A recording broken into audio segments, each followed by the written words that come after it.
Bienvenue sur SLPJ. Nous allons découvrir ce que nous allons pouvoir faire avec un dossier complété par le client.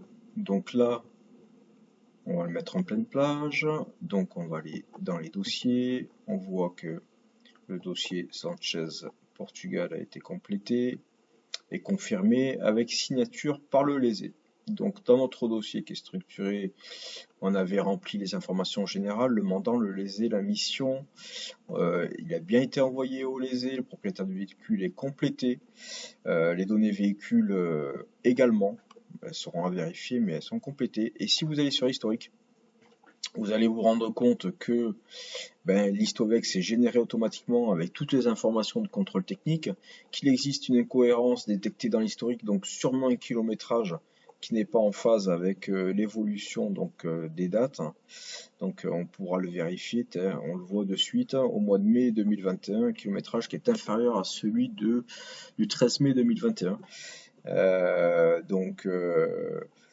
L'historique et tous les documents qui ont été générés par le propriétaire se sont intégrés automatiquement dans l'historique. On peut cliquer dessus pour les voir en plus grand format et on n'a pas besoin de retourner systématiquement dans le document. Donc il y a un gain de temps qui est non négligeable et un visuel très agréable pour la phase d'expertise. Donc là, on est toujours dans la phase de création de notre dossier. Ça nous permet de mieux connaître le véhicule avant d'engager les convocations et les parties à cette expertise. Et vous allez voir que ici vous avez le résumé des personnes et établissements qui sont prévus dans ce dossier d'expertise. Il y a la possibilité d'ajouter, de les modifier, et c'est là qu'en fait vous allez pouvoir gérer les établissements qui seront à convoquer à l'expertise. Et dans convocation, vous allez confirmer la date et le jour, et là générer une convocation à un vendeur avec un courrier qui est préétabli, des champs que vous allez pouvoir compléter en relation avec une date par exemple de session ou un numéro de facture. La date d'expertise, le lieu et l'heure se sont générés automatiquement. Vous pouvez personnaliser votre courrier, mettre une référence du dossier ou de la facture qui est concernée, vous validez.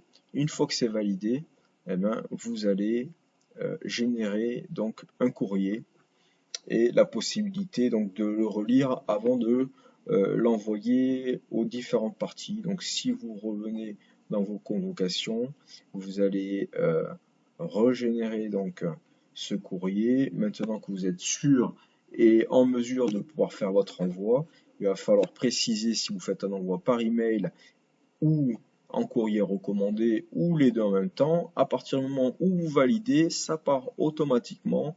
Notre API Merci Facteur permet d'envoyer tous les courriers recommandés depuis l'application. Et la traçabilité se retrouve en dessous de la personne à convoquer. Si vous avez des demandes de report à gérer, vous pouvez le gérer là. Si vous avez des dates d'expertise à gérer ou des nouvelles dates d'expertise à gérer, vous pouvez le faire là.